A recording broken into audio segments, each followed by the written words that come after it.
In recreating ancient Egypt, Assassin's Creed Origins doesn't just give players a city or three to explore with some countryside in between. It's building an entire seamless country you can travel freely across. This is the biggest world ever created for an Assassin's Creed game, and it's packed with dynamic things to discover and pursue. You know, when we started by saying let's do ancient Egypt, it was going to be a country. Ancient Egypt meant many things for us. It meant, yes, cities, but also all the wilderness areas, and we wanted to show the diversity of this wilderness and something that people, as they play the game and get into hours and hours of it, they're constantly seeing new stuff from the world, from the environment. The team began with a world around the size of Assassin's Creed 4 Black Flags, with one important difference: it's all land. Well, it's mostly land. No matter where you are, there's a density to the landscape that creates a feeling that there's always some area you haven't explored, something you haven't uncovered. In terms of the granularity of the details, the experiences that you can have, the things you can run into, the NPCs, the animals, the fauna, it's much, much more dense. So this is definitely, in terms of content, the biggest world we've ever built. We wanted the exploration of the world to really be jaw-dropping. We wanted people to be lost in this world for hours and hours, so the game is quite huge. The world is massive. Egypt, even in the game setting of 49 BCE, was never an undifferentiated landscape of deserts, pyramids, and snazzy headgear. It was huge and cosmopolitan, a hub of trade, agriculture, and craftsmanship. From Alexandria to Memphis, Egypt was a place of geographical contrast and cultural diversity, and recreating the entire country as a single open world is one of Assassin's Creed Origins' greatest achievements. So if you go into Alexandria, it's a very Greek city, a very big and broad streets. And then you go into Memphis, it's very crowded. And all of this is based on the historical research that we do. So we learned, for instance, that the Memphis is very close to the Nile, and that the course of the Nile changed with centuries, and that it affected how the city was built. And so in return, that affects the way that we create that city, and that is what players will experience. A city filled with water, with caves, with surrounded by the Nile, with boats around. So very, very nice and rich city. So historical research is very important for us. Next to capturing the scale and detail of Egypt, the game's biggest task is to fill its vast spaces with interesting things to see and do. The Egypt of Assassin's Creed Origins is a dynamic place, one where you'll always be able to find wildlife to hunt, a secret to uncover, a bandit gang to raid, or a quest to pursue. In fact, you'll need to discover the game's quests on your own, and there are multiple ways to do it. A vital contact might direct you to someone who wants you to check on a friend in danger, for example, or you might just stumble onto that friend while exploring and get pulled into a new adventure. You can even leave a quest at any time, pursue other tasks, and then pick up again from where you left off. There's tombs and temples to explore, there's puzzles in the world, left by the ancient people. There's a lot of really cool activities to do in the world. There's a huge density there. Assassin's Creed Origins is set during the reign of Cleopatra, an extremely tumultuous and pivotal era for Egypt, and one that fits in well with the series' preference for periods of conflict, upheaval, and massive societal change. The game takes place during her ascension to the throne. During this time period, her father, Ptolemy XII, had passed away, and so he left the country into the hands of Cleopatra and her brother, Ptolemy XIII, who's the boy king. And right away there was conflict and strife and a civil war between the two, and Cleopatra gets exiled. And so we catch up to her in our context when she's exiled, and so she's on her way to reclaiming her throne. Pretty much everyone in Cleopatra's family has been assassinating each other's, so that creates this unique set that's tremendous to create a story and to go around all of this plot. Ptolemy XIII appears to have the full support of a masked secret society calling itself the Order of the Ancients, and since history tells us the Boy King's power grab was orchestrated mostly by his advisors, it's likely the masked men are behind the civil war itself. The Order of the Ancients are trying to control Ptolemy XIII. They believe that he's younger and weak and that they could manipulate him easily. However, they're a secret society, and they will always be in Bayek's path, and so you will have to make your way through that.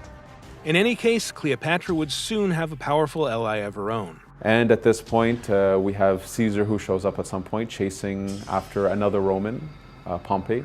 Pompey came to Egypt in order to be protected, thinking that they had an alliance.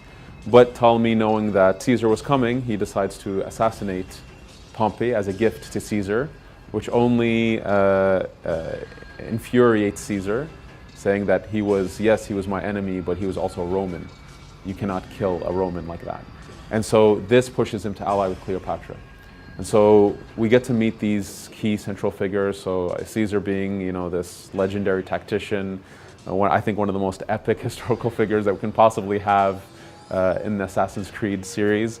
We wanted our players to experience it sort of as if, for Bayek, these are also at some point gods. Cleopatra, Ptolemy, they're considered to be gods in this world. And as he meets them and he's almost, in awe of who they are, as soon as he meets them and he realizes these are human beings with their own flaws and weaknesses and strengths, and he connects with some, doesn't connect with others. And we want it to be a reflection of how, hopefully our players can also envision these kind of people. Have them boiled to death inside a bronze bull. Goddess, no. They were coerced. Bayek's quest isn't just about exploring ancient Egypt or defying the Ptolemies, or even fighting the masked agents of the Order of the Ancients. It's about finding a new place in a world whose changing traditions have made him obsolete, and it's a quest that will lead, eventually, to the founding of what we now know as the Assassin Brotherhood. From the start, we know that assassins are fictive characters, so it's all right. We acknowledge that this is not a documentary, even if we're based off history, even if history is our playground and we like to play with it. So Bayek, within that environment, even though he's fictive and he interacts with real people, we try to make it believable. That really rootens him into the realm of Egypt. Assassin's Creed Origins is coming October 27th for Xbox One, PlayStation 4, and PC. To find out more, check out the other videos on this channel and visit us at Ubiblog. So effectively, we started with a map that was about, Black Flag world map and replaced the water with land. So we felt we're at the time, we can do it, we can pull it off. And then being set in ancient Egypt and taking the time period of Cleopatra, it's about over 1,000 years before the first AC. So it kind of gave us a really good standing point to say, you know what, we can tell an epic story that is really important to the series, which is the origin. And then, of course, it was a matter of how do we infuse Egypt intimately into that origin story. So for sure, things like religion, culture, the background of our characters, the background of Bayek and who he is intimately married into that birth. Now, I'm a bit not confused, but between Cleopatra's time, is that New, Middle, or Old Egypt? So this is the end of the old era. Okay. So this is around 49 BCE. Okay, perfect. So effectively, she's the last pharaoh. We felt that this was a time period where Egypt is very rich already with history and culture, so that even if Bayek, our protagonist, is roaming through the world, that he's still discovering his own country, because we want our players to discover it as well. But it also affords us to meet epic characters like Caesar and Cleopatra, to go through the end of the old era, the beginning of a new world. And it felt like that this was an amazing crucible of history to give the birth of our order, which lasts for 2,000 years in our lore. So it just felt like, the stars were aligning. This is an epic time period for us, and it connected really well with what was happening at the time period. So tell me, the landscape, the environment, the feel, the passion, the emotion that you put into Cleopatra, as we saw in the trailer, looking at her subjects, you can see the love that was put into this game. I'm blown away. Thank you. Egypt, such a well-rich, lore-heavy, history-bringing place. What research did you guys do to? This looks amazing. I feel like Thank you. I was there. I feel like I'm there right now. What research went into this? Well, we're one of the only series that takes a look at history from this perspective, where we embed you deeply into that history and have you interact with the people, the situations, the locales. So we take it very seriously. We say history is our playground, which means that, we're creating a fiction, but it's a credible fiction. We try to do justice to the culture, to the time period. So we do a lot of research. The first 2 years of this project, as we're building prototypes, as we're figuring out the gameplay, we're doing a ton of research with historians, with Egyptologists on what are the details of this time, who are its people, what happened, not only in the big moments that we're aware of. So, for example, the Siege of Alexandria, which is a big epic moment, Of course. but in the details of what was happening in Memphis, what was happening in the Giza Plateau. So we spent years researching. We have historians embedded in our team that are always there when we do, let's say, narrative reviews, discussions about locations, just to give us, making sure we understand the anecdote of history. So we take it very seriously. We feel a responsibility to do justice to the culture, the time period, the history of it. If in some strange way we're somehow educating people on history, on Egypt, without them even realizing it, that's wonderful for us. So definitely a ton of effort goes into the research and bringing this world to life. Beyond the setting, what else has changed in Origins between the gameplay and mechanics? Has anything been added? Oh, absolutely. So when I say we wanted to refresh the experience at some point means the narrative structure, the gameplay, the way content is presented to our players. It's effectively everything. Yeah, the UI even, right? Exactly. It's the way the players reads the game and reacts to it. So from the controllers, the combat system is built from scratch. We wanted something that was very versatile, something that was very dynamic.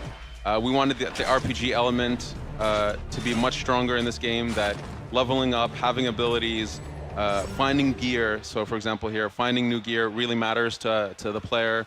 So making sure that works within the combat system, within stealth, was a lot that we had to work on. Here, this is an ability that we're seeing, which is that the players can kind of change the time of day because the ability to sleep. Exactly. We call it meditation. He's meditating. Okay, He's really I actually wasn't far off. Introspecting. But the idea is, the world is really alive. NPCs, the people who inhabit this world have schedules, have agendas and needs.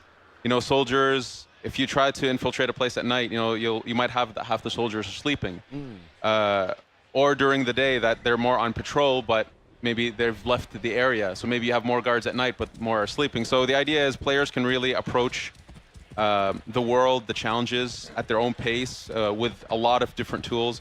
Here we can see we're running into a tomb, which is a very cool way for us to create a more linear gameplay challenge. So puzzles, navigation challenges, that kind of thing, but still within the context of this big open world. So a lot of new mechanics, a lot of new things for players to explore and experience. I mean, the first thing I noticed when I seen one of the first trailers was the combat.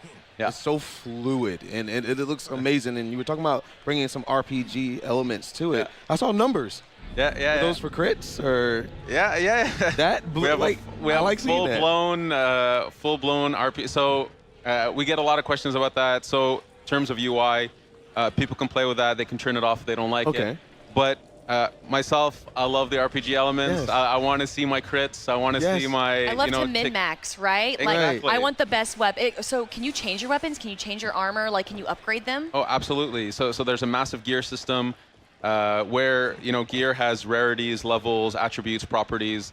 So for sure, you can find weapons that do bleeding damage, weapons that have crit. Oh yeah, we've gone far into the realm of RPG. Again, we felt like we're making a really big step for AC, something that's new. We wanted that if someone is playing the game for 40, 50 hours, the game's constantly rewarding them, providing them new challenges. So boss fights are a big thing in the game. There's a ton of bosses in the world. If they defeat all the bosses, do they get something extra? Oh, whoa. Let's put it this way. No. Let's put it this way. We consistently reward our players for exploring the game, for playing its challenges. So most definitely, the bosses constantly offer really awesome rewards. I'm just saying, I'm a There's completionist. lots of cool surprises. Yeah. So if I have to collect something, like, I want to make sure that I get all of it. And there's a lot of that in the game. Absolutely. We have a lot of stuff. We wanted that the game also feels organic, but you can trust the fact that if you explore, if you fight an awesome boss, you're gonna get something out of it.